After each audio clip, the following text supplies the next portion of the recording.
Serie Azul, José Cejo construye un ecosistema híbrido donde criaturas marinas, formas orgánicas y estructuras flotantes parece habitar un espacio entre lo biológico y lo imaginado. La obra desplaza cualquier visión fija del Caribe para proponerlo como un territorio mutable, atravesado por corrientes, mezclas y procesos continuos de transformación.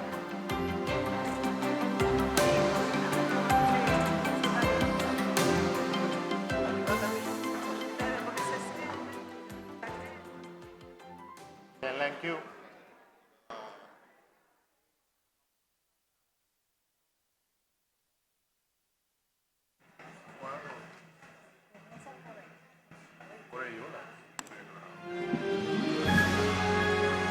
Señoras, señores, a continuación, la vida que nos rodea.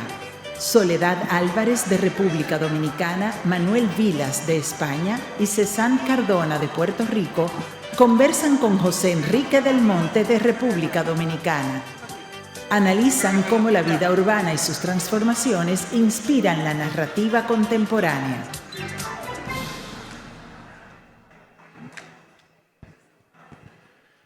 Buenos días a todos. Vamos a iniciar este conversatorio que a mí me gusta mucho el título, La vida que nos rodea. Esa vida tan maravillosa que da paso a que los escritores la coloquen para siempre en sus creaciones desde diferentes ópticas.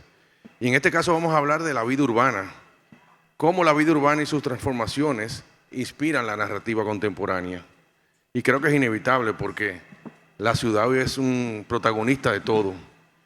Según los últimos datos de Habitat ONU, el 63% de la población mundial está residiendo en ciudades. Es decir, que todo aquello imaginario del paisaje rural y de la vida tradicional que definió a nuestras naciones en los últimos 100, 200 años, de repente ya eso ha quedado en una memoria idílica y estamos todos metidos en la vorágine de las ciudades, con todas sus bondades y todas sus dificultades, pero también con toda la imaginación que nosotros podemos crearle. Y cada uno de nosotros tiene ciudades preferidas, no solamente la ciudad en que nacimos y nos formamos, sino la que soñamos, la que amamos, la que nos imaginamos, y algunas se quedan con nosotros. Algunas nos acompañan desde la niñez y otras las adoptamos. Y estamos aquí frente a 3 escritores que han manejado el tema de la ciudad desde diferentes ángulos. Me interesa muchísimo hacer esta relación de visiones de ciudad que tienen nuestros autores invitados, Soledad, Manuel y Cezanne. Entonces, bienvenido a Santo Domingo, la ciudad primada de América, de manera que contamos ciudad a partir de nosotros y ustedes han desarrollado el mundo urbano latinoamericano. Yo quisiera preguntarles a ustedes, iniciar un cuestionario rápido, como si tuviéramos un examen en el colegio o algo así. ¿Cuál es la ciudad que los convirtió en escritores? ¿De qué manera iniciaron ustedes a escribir a través de la ciudad? No necesariamente una ciudad real, puede ser una ciudad imaginaria o una ciudad que, aunque sea real, ustedes la visualizan de otra forma. Y quiero comenzar con Manuel Vilas para romper siempre el asunto de que se empieza por las damas. Soledad, vamos a darle paso a Manuel, que llega de más lejos y desde donde vino la ciudad, desde América recibió la ciudad europea, y quiero que tú nos hables un poco de ese momento. Sí, buenos días. Es una pregunta complicada porque, bueno, yo soy nacido en un pueblo de la provincia de Huesca, es decir, de la España, lo que podríamos llamar la España profunda.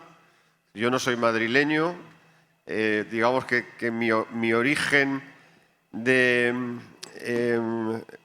ciudadanía es un pueblo. Entonces, yo me hice escritor en un pueblo que no tiene ninguna fama literaria de ninguna clase.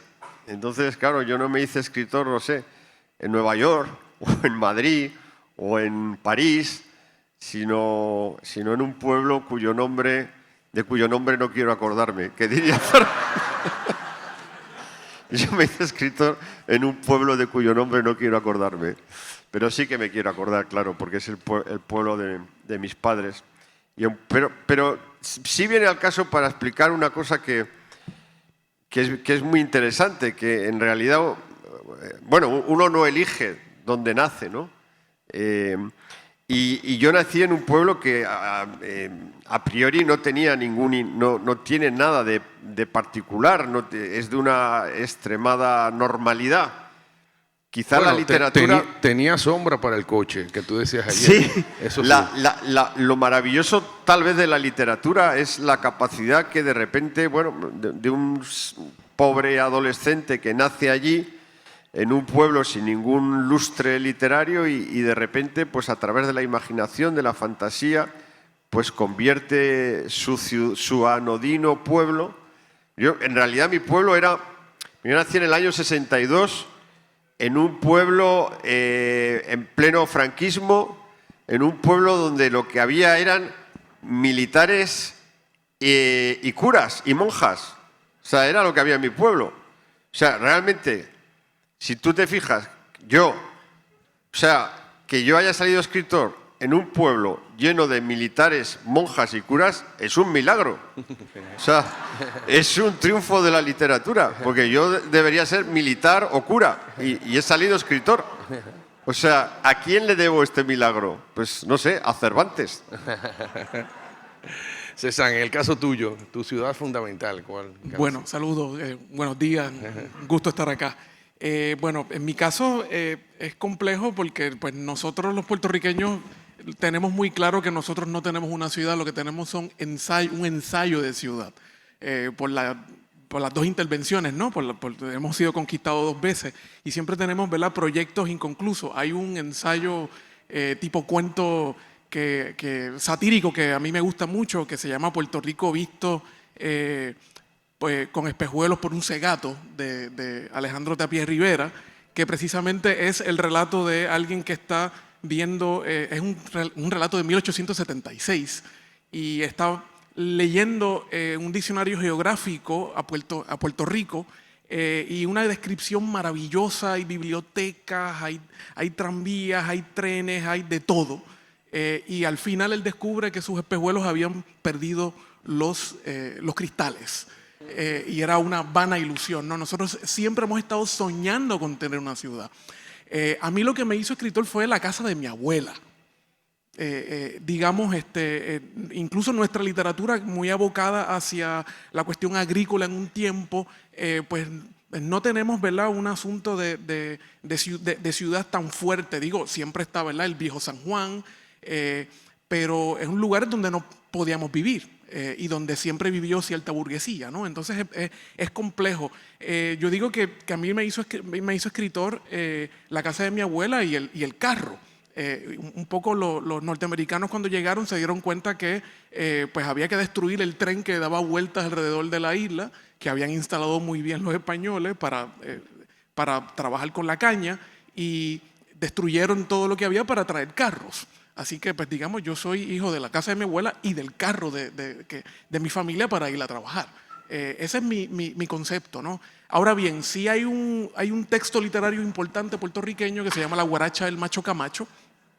Es un clásico y que nos coloca precisamente en un tapón o en un embotellamiento, ¿no? En un trancón, como le llaman en otro lugar. Y para nosotros los puertorriqueños fue clave entender que la gran metáfora de los puertorriqueños era el tapón, era estar esperando en un tapón para poder llegar a nuestras casas. Y eso no ha cambiado en 50 años. Así que un poco la idea de ciudad la tenemos un poco atravesada por el asunto del carro y de nuestros deseos de ciudad. Una vez uno llegue a la universidad, uno empieza a ver distintos tipos de ciudades y en otras literaturas que uno añora, que uno quisiera. Y fue curiosamente cuando leía el Aleph de Borges que entendí lo importante que era la casa, ¿no? Mucha gente hacía grandes análisis sobre el asunto filosófico, sobre el Aleph, y a mí lo que me llamaba la atención era que el centro del universo estaba en una casa, en el sótano de una casa. Sí. Y eso me regresa otra vez a la casa de mi abuela. Y también habla del patio. Borges le da mucha importancia al patio, que para nosotros fue muy, muy importante también. Sí. Soledad, Tú sabes que en el caso de nosotros los arquitectos urbanistas tenemos una lectura de la ciudad muy distinta, muy técnica, muy de prevención de lo que va a pasar y lo que está pasando. Pero los literarios, los escritores, ¿cómo la ven? Bueno, buenas tardes. Antes que nada, agradecida de estar aquí, feliz de compartir esta conversación con dos escritores que admiro tanto y que han hecho de la vida que nos rodea una experiencia narrativa, literaria tan intensa, Manuel Cezanne, tan intensa y tan original, extraordinaria. Gracias por estar aquí. Bueno, los dominicanos tenemos una visión totalmente distinta. Yo ayer oí a Cezanne hablar de esa ausencia de la ciudad de los puertorriqueños y yo me decía, pero ¿cómo será eso? Yo la verdad es que no me lo imaginaba, me conmoví mucho con tu intervención, también con la de Manuel, con el tema de la sombra, porque para nosotros los dominicanos la ciudad es todo. Es decir, yo creo que yo soy dominicana porque yo soy de la capital. Yo lamentablemente siempre dije que yo no podía, nunca me había deslizado en Yagua, ni me había bañado en los ríos. Para mí Santo Domingo es el centro del mundo. Yo amo esta ciudad. Yo creo que la ciudad nos define por lo bueno y por lo malo. Es decir, Santo Domingo para mí es el centro. Después viví en La Habana y eso es otra historia que haremos después. Pero vamos a hablar ahora de Santo Domingo. El Santo Domingo que yo amo, el que me hizo, el que yo soñaba, era el Santo Domingo amable, el Santo Domingo entrañable, el Santo Domingo que los muchachitos íbamos a pie a la escuela. Había muy poca gente con vehículos. Era una ciudad realmente entrañable, donde el mar estaba siempre presente. Yo creo que todos los escritores dominicanos giramos alrededor del mar, giramos en la ciudad, los parques. Todos mis poemas y lo que pienso, todo lo que yo he pasado en los parques, había en los parques debajo de los almendros, por ejemplo, las cuevas cerca del malecón. La ciudad primada para nosotros no es la historia, para nosotros es, por ejemplo, los conciertos a los que íbamos, Gasco era Café Atlántico, es decir, la ciudad nos fue configurando nuestra subjetividad. Yo creo que los que somos abiertos, que somos amables y que lamentablemente hemos ido cambiando porque esta ciudad que era tan amable ha terminado en un proceso de modernización, entre comillas, realmente caótico, lamentable. La ciudad que era ya no es. Nosotros los que éramos ya tampoco somos. Los dominicanos amables nos hemos convertido en las calles en una horda inmisericordia, violenta, con unos motoristas que se nos enciman y que parecen como unos moscardones, es decir, vivimos ahora a la defensiva. Entonces yo pienso que la ciudad para nosotros es esa pérdida, esa memoria a la que acudimos para que la vida no sea tan inmisericordia. Sin embargo, yo creo que es lo que nos hace complejos. Aunque los extranjeros no lo crean, los dominicanos somos mucho más complejos que lo que parecemos. Ustedes se van a encontrar, los escritores que nos visitan, que siempre vamos a estar simpáticos, alegres, muy bien, todo está muy bien, todo es muy fiesta, pero hay otra cosa debajo, hay un río subterráneo que nos hace intensos y dolidos de otra manera. Y yo creo que esa es la ciudad que nos habita y la que todos queremos.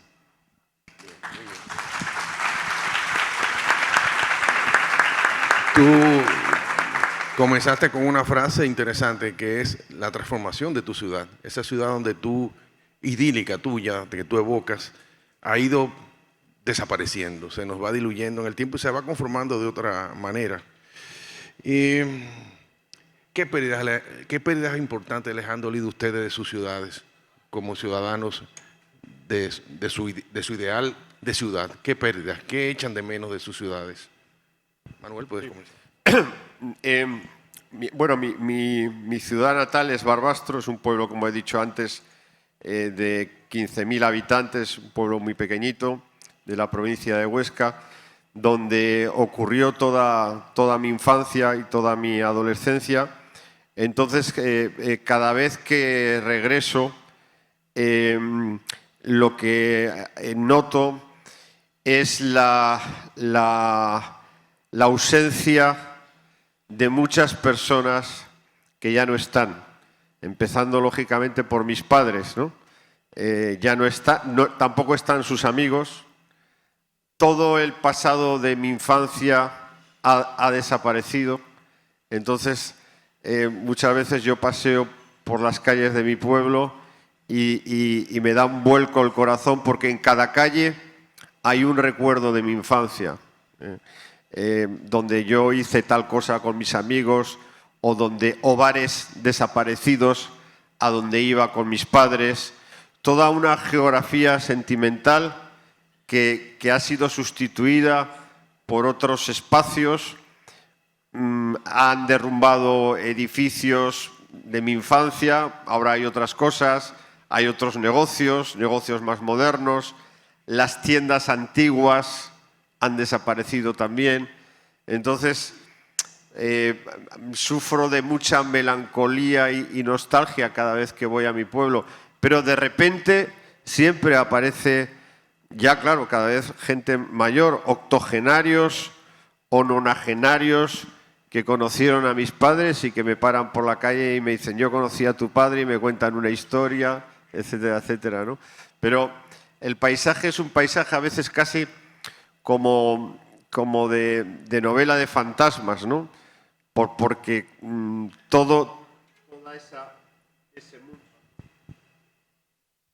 ese mundo se ha... Entonces es como si yo fuese, y eso tiene que ver con la literatura, testigo del pasado de esa ciudad, y como si la ciudad me hablase y me dijese: no dejes morir ese pasado que tuviste conmigo, que estuviste conmigo, cuéntalo. Da testimonio de que aquí hubo una gente, hubo un paisanaje, hubo unas personas que ya no están. Cuéntanos, no nos dejes morir.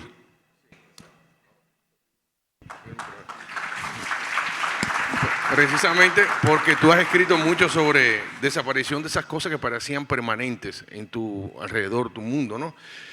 ¿Tú crees que la literatura escribe mejor sobre las ciudades cuando están vivas o cuando comienzan a desaparecer? Una de las grandes tareas de la literatura es precisamente la lucha contra el olvido y contra la muerte, ¿no? Es decir, sabemos que somos seres, como la condición humana es mortal, y los escritores y escritoras esto lo sabemos quizá de una manera muy intensa, la mortalidad de las cosas. Entonces, casi tenemos como una obligación moral desde Proust, ¿no?, por citar uno de los grandes escritores, que ya avisó de que la literatura podía salvarnos de manera fantasiosa del olvido y de la muerte a través de la palabra, contando lo que hubo, para que no se lo coma la muerte, para que no se lo coma el olvido, ¿no? Entonces, el recuerdo de tu familia, tus padres, tus tíos, cómo era tu ciudad en los años 60 y 70, cómo eran las fiestas, cómo eran las celebraciones, cómo eran los cumpleaños, cómo era todo ese gentío de voces, de alegría, de felicidad, que el tiempo ha borrado y que tú eres el único testigo. Y si tienes las armas de la literatura, pues estás como obligado a decir: si Dios te ha dado el don de la palabra, utilízalo para salvar de la muerte y del olvido a todas aquellas personas que quisiste. Bueno, César, tú eres un escritor urbano, definitivamente. En todas tus publicaciones así lo hemos visto. Esas transformaciones, ¿tú crees que la literatura registra esos cambios siempre, o escribe, o sea, los ve a distancia, los prevé, o simplemente los ve con retraso, con nostalgia? ¿Cómo tú lo trabajas? Bueno, yo creo que la literatura completa, yo creo que trabaja mejor las ciudades, o por lo menos las grandes obras, obras clásicas importantes se han escrito casi todas en el exilio, y han narrado a veces mejor la ciudad o los terrenos, o por lo menos, ¿verdad?, los terrenos urbanos de mejor forma que los que están en el lugar, ¿no? Pues uno piensa, incluso la Biblia, Dante escribió en el exilio, y si uno llega hasta el siglo XX puede encontrar que García Márquez escribió Cien años de soledad desde México, ¿no? Bolaño también escribió fuera de... no escribió en Chile, ¿no? Escribió también en México. Yo creo que hay un asunto de que la distancia ayuda a poder pensar en la ciudad o el concepto de ciudad que tengamos. En mi caso, yo no he viajado mucho, estoy empezando a viajar ahora, y pues mi terreno es más el suburbio. Y es porque un poco lo que nos impusieron, ¿no? Frente a los ensayos de ciudad que hemos tenido en el área metropolitana, recuerden que viven 2 millones prácticamente en el área metropolitana en Puerto Rico, y el millón, el otro millón restante alrededor de la isla, ¿no? Y bueno, ni pensar que viven 5 millones fuera de Puerto Rico, particularmente en Estados Unidos. Así que hay un asunto de que el suburbio ha atravesado nuestra literatura, particularmente, ¿verdad? Ya no es tan esa literatura que trabajaba con, digamos, la caña, la agricultura. En Puerto Rico fue pasando a otro plano. Los estudiantes en las escuelas se quejan de que dicen, aquí ya no hay caña porque estamos leyendo, ¿no? Hay una borradura particular ahí. Pero en el caso mío, ¿verdad? Pues estamos atravesados por suburbios, y hay unas cosas que sí yo extraño mucho, y tiene que ver con que ya la ciudad, incluso el propio suburbio, no se puede caminar a pie. No hay, y yo creo que para tener una buena ciudad hay que caminarla. En Puerto Rico, pues una cosa que yo sí extraño es las guaguas o los autobuses, ¿no? Y eso permitía, ¿verdad?, que hubiese una confluencia entre ciertas clases sociales, ¿verdad? Ya las guaguas no están, así que todo el mundo tiene que tener un carro. Construyeron un tren urbano que lo que tiene son 17... Nunca fue un fracaso. 17 kilómetros y costó 300 millones. Sí, yo recuerdo. Es una cosa, es bárbara, no llega a ninguna parte. Era todo, ¿verdad?, para asuntos políticos, ¿no? Es terrible, ¿no? Entonces, lo que tenemos son pequeños ensayitos, un desparrame urbano, y un poco sin ser nostálgico, pero tratando de rescatar, ¿verdad?, esa línea extraña entre el suburbio y el barrio. Un poco mi novela pues trabaja con una casa que luego se convierte, ¿verdad?, en la casa, en una ferretería, y arriba viven ellos, ¿no? Entonces están en una especie de frontera, no solamente porque están cerca de un suburbio, sino porque viven en la parte de arriba de una ferretería, y de pronto el arriba y el abajo se confunden. Entonces, un poco la gran pregunta que está dando vueltas alrededor de nuestra literatura es ¿qué es una ciudad? ¿Cómo es que nos comunicamos, ¿no? Y por dónde corre esa literatura ahora. Si uno mira el paisaje puertorriqueño, hay para mí una gran metáfora que tiene que ver con las casas que tienen todavía las varillas hacia arriba, pensando en la casa para el nieto o para el hijo que se supone que iba a venir y nunca vino, o las casas empezadas que están en bloque y nunca se terminaron de construir. Y parte de nuestro paisaje puertorriqueño está atravesado por ese deseo de la gente que iba a venir y nunca vino, porque pues, se tuvieron que ir para Estados Unidos, lo que fuera, ¿no? Entonces nosotros entendemos que eso es parte, la ciudad es parte de un sueño y a la misma vez una vivencia, y estamos en una lucha constante con eso, y un poco pues mi novela intentaba manejar esas fronteras, ¿verdad?, entre nuestra realidad y el sueño que tenemos con construir una casa, ¿no? Particularmente después de María, por eso son otros 20 pesos. Qué bien. Bueno, yo, por ejemplo, uno comienza a ser un testigo de la ciudad, de lo que está pasando. Ustedes también lo hacen. Uno como escritor o como, en mi caso, como arquitecto, comienzo todos los días a hacer autocrítica. Y en estos días estuve en Santiago de los Caballeros y vi que están agrediendo más todavía la entrada a Santiago. Santiago era un ejemplo de un elemento tan potente como es el monumento, y esa llegada solemne a Santiago, de repente nos la mutilaron cuando hicieron el elevado. Bueno, pero el elevado nos acostumbramos, pero ahora están haciendo un monorriel, y entonces la sociedad lo recibe como un éxito del progreso y el avance, ¿no? Y no se dan cuenta lo que perdemos. O sea, ese paisaje que realmente es lo que nos enorgullece, de repente la generalidad se confunde con una idea de progreso. ¿Qué se pierde primero, Soledad, en la ciudad? Esos lugares, o sea, esa sensación del lugar o los edificios, las transformaciones, ¿cómo tú ves eso? ¿Qué se pierde primero en una ciudad? O sea, cuando tú ves y vas en la ciudad, vas perdiendo, vas perdiendo esos mitos que tú tienes, esas ideas. ¿Qué tú sientes que se pierde? ¿El sentido del lugar, de la gente, o los edificios que se van transformando, van modificándose los barrios? Yo creo que las dos cosas van paralelas, ¿no?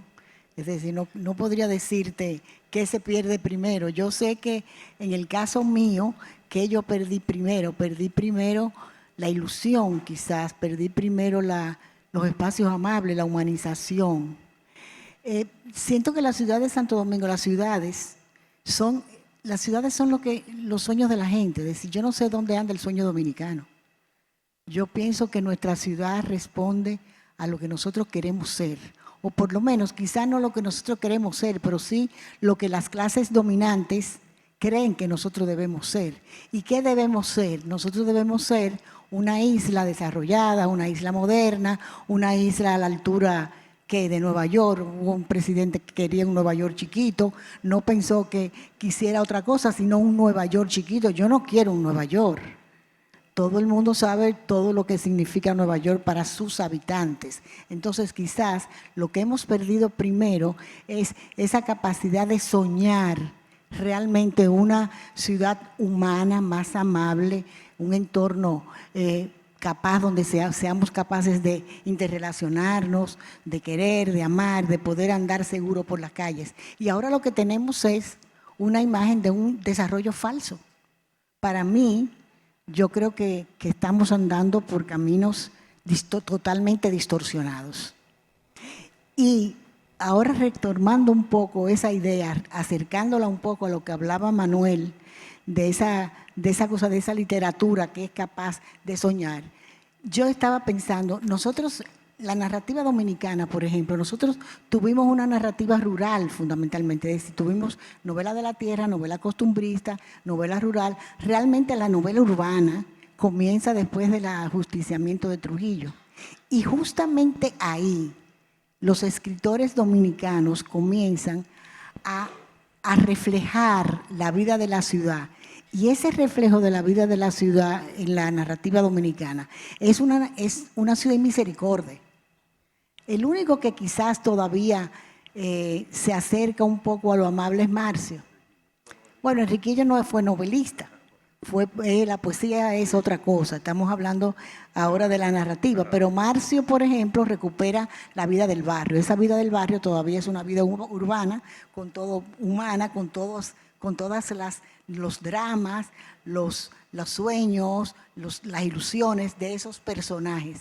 Pero a partir de Marcio después, Rita Indiana, Junot, Emilia, el mismo Guillermo, José Alcántara Menos, ya todos los personajes de la novela urbana dominicana son personajes agobiados, personajes fragmentados, historias y tiempos totalmente distorsionados, una confusión de género, de sexo. Es decir, se convierte a ser la novela tan caótica y tan dolorosa como realmente somos. Entonces, todo va paralelo.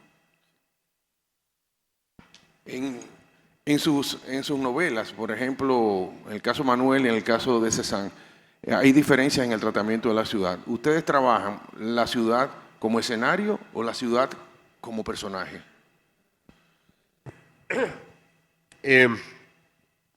Yo ahora vivo en Madrid desde hace ya muchos años y Madrid es el espacio en donde ocurren ahora mis novelas, por la razón de que vivo allí, ¿no? A mí hay una preocupación de carácter estético y por tanto moral también, de por qué, y tiene que ver con lo que ha dicho antes Cézanne de las periferias. Es algo que me tiene muy preocupado. ¿Por qué son tan feas las periferias? Y esto tiene que ver un poco con la arquitectura, y aprovecho que tú eres arquitecto. Yo he hablado, a mí la arquitectura me fascina. Y he hablado con muchos arquitectos, amigos, y les he preguntado ¿por qué la periferia es tan fea? Es decir, ¿hay algún argumento de carácter económico o es la falta de entusiasmo, la falta de alegría, la falta de ilusión por crear unas periferias? En Madrid las periferias son grandes urbanizaciones de ladrillo que invitan al suicidio rápidamente. Es decir, entonces, en unos precios absolutamente costosísimos y con unas posibilidades de belleza ninguna. O sea, no hay árboles, no hay nada más que ladrillo puro y duro. Y yo ahí advierto una deshumanización absolutamente innecesaria, porque yo pienso, por ejemplo, que yo si fuese arquitecto, tú me corregirás que sabes, pues yo si tuviera que hacer una urbanización, pues bueno, introduciría algún adorno, pues no sé, allí donde todo son puertas habituales o no sé, construcción funcional, pues yo haría un arco, pondría una maceta, haría adornos, porque es difícil. Es decir, yo creo que el ser humano sin belleza no puede vivir. No hace falta vivir en la capilla. No quiero decir, no hace falta vivir en la Capilla Sixtina. No me refiero a eso. Me refiero a que alguien haya pensado, pues mira, en la entrada hay una maceta con una flor, por ejemplo. O este piso, esta casa de 8 alturas, está arriba, hay unos arcos o hay una terraza que no es necesariamente costoso, sino que simplemente está motivado por el gusto de alguien que pensó, esta gente que va a vivir en la periferia, aparte de tener sus cuartos, sus habitaciones, sus dormitorios y su cocina, pues que tengan un adorno, que haya un poco de belleza. Entonces yo contemplo en las urbanizaciones que se crean en las periferias de Madrid la fealdad absoluta y una invitación siniestra al suicidio y a la desesperación. Entonces, claro, la arquitectura tiene la finalidad, como la literatura, como artes clásicas que son, de hacer felices a la gente. Yo estoy totalmente de acuerdo contigo. Por ejemplo, para nosotros los capitaleños, no había paseo más hermoso que venir del aeropuerto hacia Santo Domingo con ese paseo del mar ahí paradisíaco. Pero ahora solamente lo podemos ver a la izquierda, porque si miramos a la derecha, pasa lo que tú dices. Es uno de los paisajes más horrorosos que tiene nuestra ciudad, a la derecha. Hay como una renuncia, es decir, nos han condenado, yo no sé por qué, nos han condenado a la fealdad y te dicen, es que no quedaba otro remedio. No, claro que quedaba otro remedio. Simplemente mira, voy a contar, si tengo 2 minutos más. Tenemos muchísimo tiempo, hasta las 4 Mira, voy de la a contar una anécdota que tiene que ver con Italia. Un amigo mío que fue diplomático en Italia, se perdió en una carretera, iba a un pueblo italiano, se perdió y paró y vio a un italiano, a un campesino, le paró con su automóvil y le preguntó, oiga, mire, voy a un pueblo, a tal pueblo, ¿me puede decir usted cómo ir? Y el señor italiano le explicó, tiene usted que tiene que coger esta carretera, luego a la derecha, luego a la izquierda, luego verá usted una casa, unos arbolitos, no sé qué, gire por allí, verá otra indicación. Le dio una complejidad de indicaciones y este amigo mío le preguntó, bueno, pero a mí me habían dicho que aquí había una autopista para ir a este pueblo. Dice, sí, claro que hay autopista. Dice, ¿y entonces por qué me manda usted por aquí? Dice, per la belleza.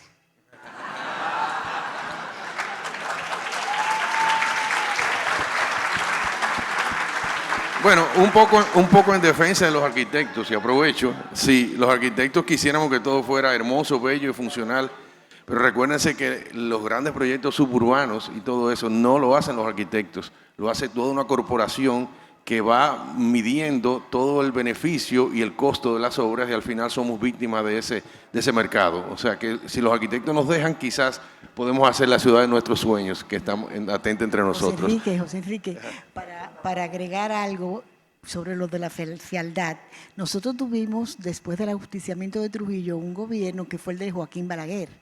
Y ese comenzó la transformación de suicidio, eso que tú hablas. Comenzaron a hacer aquellos famosos multifamiliares y la ciudad comenzó a llenarse de aquellos bloques de cemento y yo siempre pensé que esa era la maldad que Balaguer nos estaba haciendo a nosotros. Sí, una de las primeras causas de infelicidad, de violencia, de insatisfacción de los ciudadanos es contemplar ciudades feas. Bueno, pues precisamente un premio Nobel caribeño, Derek Walcott, estuvo en los años 50 en Puerto Rico, se quedó en la calle Cervantes en el condado y odió el condado, que es el área, ¿verdad? Bueno, lo odió por una razón que es la misma que nosotros lo odiamos. Es que en los años 50, en la fiebre de modernización, nos taparon la vista al mar. Entonces llegamos al condado y lo que vemos son edificios. Y el mar está en una esquina, ¿no? Entonces, a mí me encanta el malecón de ustedes, me parece maravilloso. Nosotros no tenemos un malecón así, porque le dimos la espalda al mar. O le dimos el paisaje del mar a los mejores hoteles. Y para los puertorriqueños, pues no tenemos tanto acceso. Tenemos mucha playa, por supuesto, pero visualmente, es decir, el derecho a la belleza, el derecho al paisaje, no lo tenemos en muchas instancias, precisamente porque hubo un diseño hacia el turismo, por un lado, que nos quitó el paisaje. Claro. Entonces, a mí me llamó mucho la atención que Derek Walcott no le gustara pensando, él decía, pero es que esto no es Caribe. Y él lo decía, me llamaba mucho la atención. Hay otro escritor norteamericano, Hunter S. Thompson, que estuvo en Puerto Rico también, siendo periodista, escribió una novela que engavetó y también decía exactamente lo mismo. Y llegaron más o menos al mismo nivel, estuvieron de acuerdo sin haberse leído, cosa que me parece bien interesante. En el caso de nuestra ciudad o el suburbio, esta mezcla que tenemos, es que nuestra modernización ha sido como a la trágala, ha sido como a la prisa desde los años 50 para acá. Y por ejemplo, pues el paisaje que yo tengo de mi casa al área metropolitana es por una autopista. Y yo recuerdo todavía, ya mi hija es universitaria, pero yo la llevaba al colegio, estábamos en un tapón y vio una montaña color marrón y las otras verdes, digo, una montaña o digamos, ¿verdad? Uno dice montaña, pero en Puerto Rico no hay montañas tan altas, pero es bastante montañoso.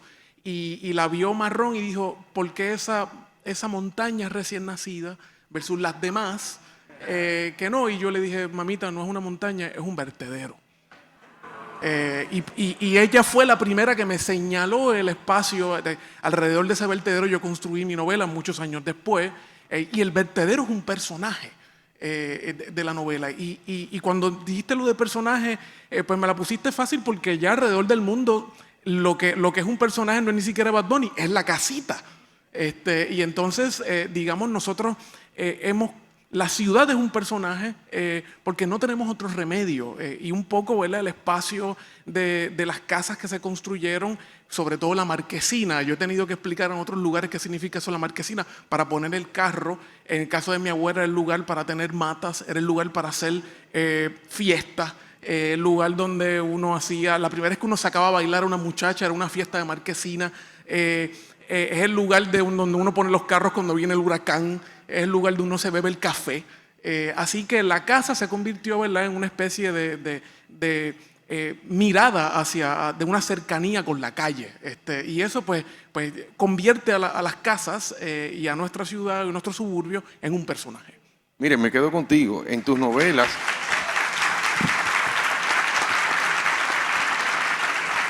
Levittown es el personaje, es tu escenario, ¿no? ¿Qué tiene Levittown que no tenía, por ejemplo, San Juan o que tenía otra ciudad?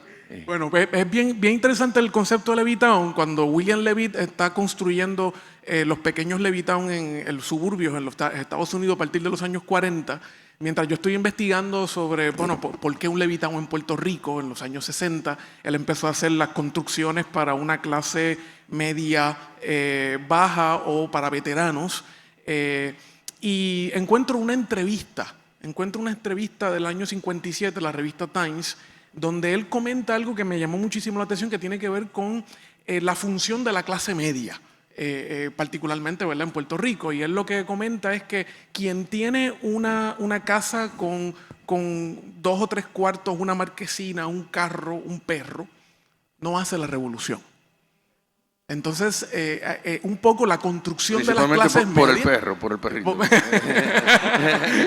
y lo mencionó. Entonces, la construcción de la clase media, un poco en Puerto Rico, era un poco para aplacar las ansias del deseo de tener una gran ciudad y que las cosas funcionaran distintas. Y a los puertorriqueños nos gustó. Levitown se convirtió en una forma de ascender de clase social. Yo que particularmente viví en Dorado y Levitown quedaba más cerca. Es curioso porque los Levitown en Estados Unidos al principio no dejaban que vinieran negros, y entonces luego él tuvo que ampliar, y el único Levitown de los 5 o 6 que hay que tiene playa es el de Puerto Rico. Entonces casi todos los Levitown tienen una pompa de agua, y yo siempre cuando he tenido que explicar, ¿verdad?, la altura de la pompa de agua, yo digo que esa es mi Torre de Eiffel. Porque es un poco va por ahí, ¿no? ¿Puedo hacer una pregunta a César? Claro, por supuesto. Claro, por supuesto. ¿Por qué no hacen la revolución? yo tengo la respuesta. Por favor. Porque hacen el amor.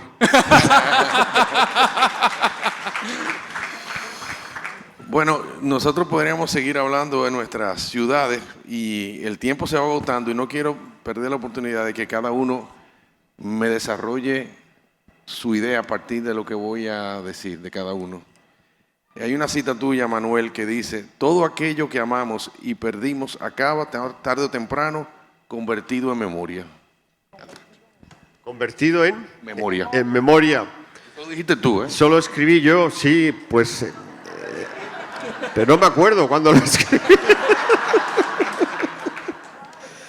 Porque muchas veces te dicen... Bueno, eso... En cualquier caso es una ilusión de vida maravillosa, ¿no? Es decir, todo lo que has vivido está bien vivido. Llega un momento en tu vida, cuando ya has cumplido años, en que haces un repaso de tu vida y tiendes a aplaudirla. Decir, bueno, lo viví, podía haber sido... Hay una cosa que sí me obsesiona con el paso del tiempo, que es si podía haber sido mejor persona. Esto sí, pero no tiene arreglo. No tiene arreglo. Lo que sí tiene arreglo es sacar la experiencia, utilizar la experiencia para... Sí que hay una cosa importante en la vida, que es la bondad. Entonces, si repasar tu pasado...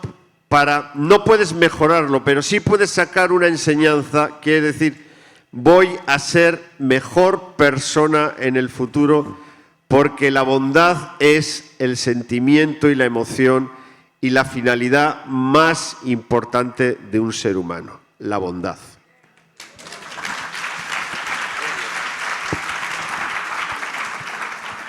¿Y cuál sería la bondad de la ciudad? La bondad de la ciudad. La bondad de la ciudad. La bondad de la ciudad está en amar a tu vecino.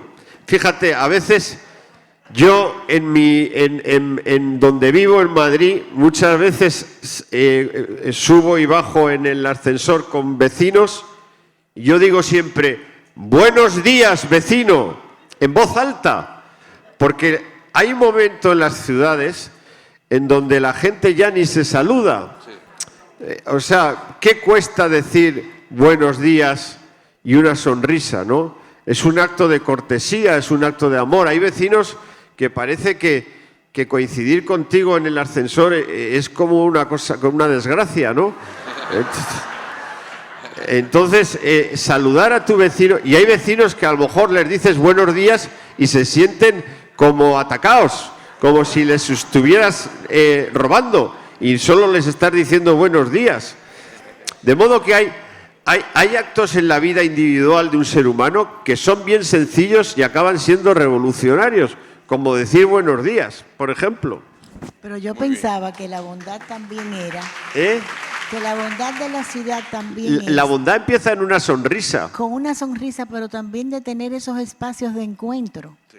Es decir, siento que una ciudad bondadosa es la que se abre a todos. Sí. Y cada vez más las ciudades son agresivas y eso me molesta. Yo en ese sentido tengo la suerte de vivir en una ciudad como Madrid, que es una ciudad muy acogedora, en donde a nadie le preguntan de dónde viene y que integra de manera inmediata a cualquier ciudadano, venga de donde venga. Señor Cardona, usted nos dijo a nosotros, el progreso nos hizo más pobres. Yo dije eso. Pues bueno, pues yo creo que sí. Yo estoy convencido, nos hizo más pobres porque construyó una especie de anhelo privado, ¿no? Todo el mundo anhela, un poco en la misma línea de Manuel, particularmente en mi país, cada vez cerrar las marquesinas, tener cada vez más rejas, un cierto tipo de reja que ya no es la reja particular, abierta, tener carros cada vez más grandes, convertir, como dice Monsiváis, el carro en una pequeña parroquia. Y cada vez nos comunicamos menos, a veces nos comunicamos más con las bocinas. Hay algo en Puerto Rico que se da, que si alguien, pues, me pegaste mucho el carro, me pegaste bocina y el otro por malcriado te toca la bocina también y están pa, pa, pa, pa. Es una especie de malas crianza, ¿no? Porque estamos mucho tiempo en el carro.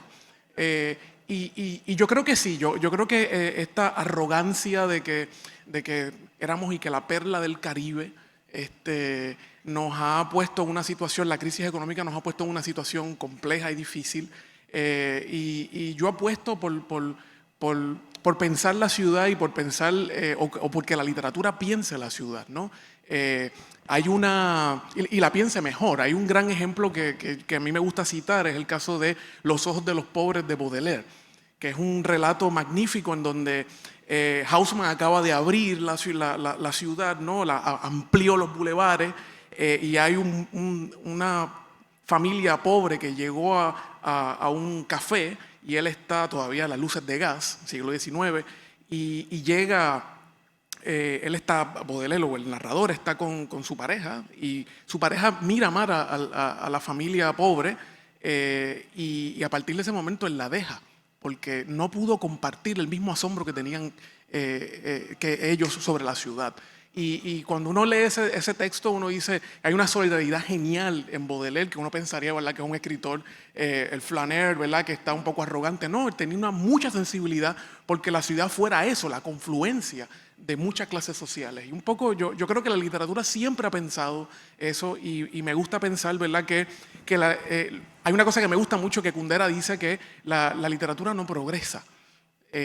Entonces, porque la literatura está literalmente pensando en contra del progreso, porque el progreso nos hace pobres en el sentido de que cada vez nos quita, y la literatura quiere darnos más la posibilidad de pensar lo humano dentro de la ciudad.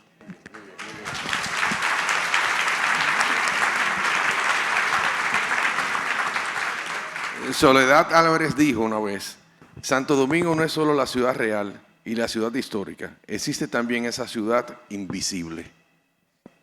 Sí, es verdad. No me acuerdo dónde fue, pero sí lo dijo. Sí, hay una ciudad invisible. Yo pienso que es la ciudad invisible que vivimos todos los días. Para mí, por lo menos. Me imagino que para cada uno de ustedes también. Esa ciudad invisible para mí es la que me habla de la historia dominicana. Yo, por ejemplo, voy por cerca de la UAS y no hay manera de que yo, cuando llego cerca de la UAS, no recuerde que en una de esas calles asesinaron a Orlando Martínez, por ejemplo. Camino por el malecón y siento que en el malecón, ese malecón era el que paseaba Camaño, ese malecón era el que defendían los constitucionalistas. Me voy, por ejemplo, a un cine y recuerdo que en ese cine quizás me dieron el primer beso de cuando yo era adolescente. Voy debajo de un árbol y recuerdo que debajo de ese árbol, ahí se despidió un amigo antes de irse para afuera. Entonces, cada uno de nosotros yo creo que tiene su ciudad invisible. Yo la voy llenando de mis vivencias personales, es lo que de alguna manera trato de transmitir en la poesía. Pero esa ciudad invisible de verdad es la única que hace que uno viva y tenga razón para vivir en ella, en la ciudad real. Porque la ciudad real no sería nada si no existiera esa ciudad invisible que es la que le da sentido.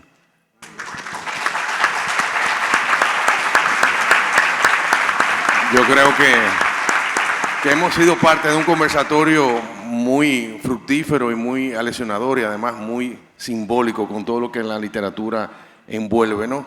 Todos nos quedamos con nuestra idea urbana, nuestra ciudad ideal y nuestra ciudad real, con todos los entaponamientos, con ese progreso, la fealdad. Al final siempre seguimos soñando en un mejor destino para nuestras ciudades. Señores, muchísimas gracias a todos.